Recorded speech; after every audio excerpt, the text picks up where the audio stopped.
Hello AI enthusiasts, welcome to a new deep dive. Building on our previous talk about how logistic regression separates two classes using a smooth probability curve, we now explore something wildly different.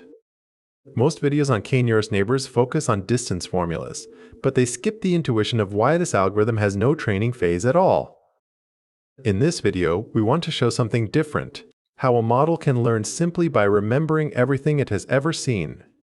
This is the world of lazy learning, where the data itself is the model. Imagine a student who never studies for an exam.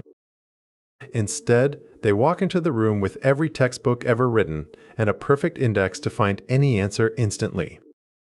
This is the essence of k-nearest neighbors. While other algorithms spend hours or days training to find the perfect mathematical formula, this approach simply stores every data point in its memory.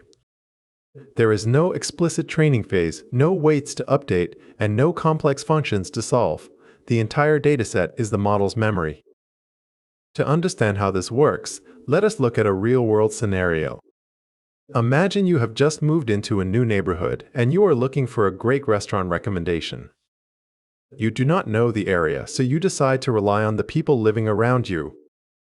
We can visualize this neighborhood as a map where each house is a data point. The color of the house represents their favorite cuisine, such as teal for Italian or purple for Mexican food.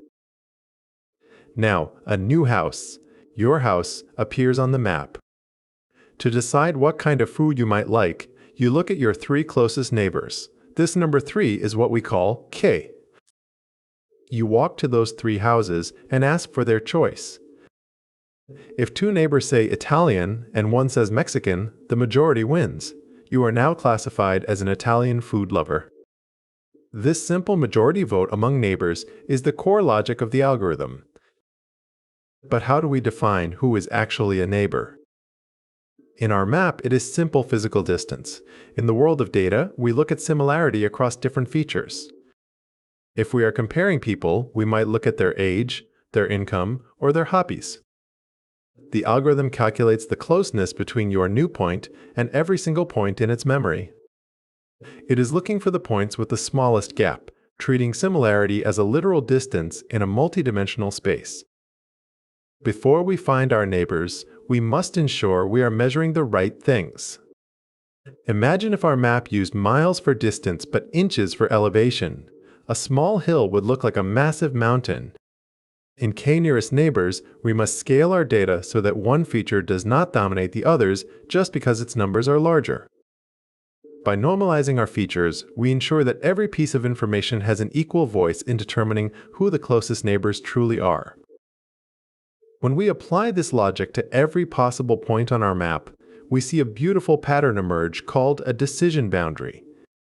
Unlike the straight lines we see in many other models, these boundaries can be complex and jagged. They create a mosaic where each region is colored based on the majority of its closest neighbors. This allows the algorithm to handle very complex data distributions that do not follow a simple linear path, making it incredibly flexible for real-world problems. However, this flexibility comes with a cost. Because the algorithm must calculate the distance to every single point in its memory for every new prediction, it can become very slow as the dataset grows. Imagine having to walk to every house in a massive city just to get one recommendation. It also requires a significant amount of computer memory because it must keep every single data point available at all times. It is a trade-off between simplicity and computational efficiency. In summary, k-nearest neighbors is a powerful, intuitive algorithm that turns memory into intelligence. It bypasses the need for complex training by simply looking at the most similar examples it has seen before. If you enjoyed this visual deep dive, please hit the like button and subscribe for more clear explanations of complex AI topics. What should we visualize next? Let us know in the comments below. Thank you for watching. Subscribe for more deep dives into classification algorithms and machine learning.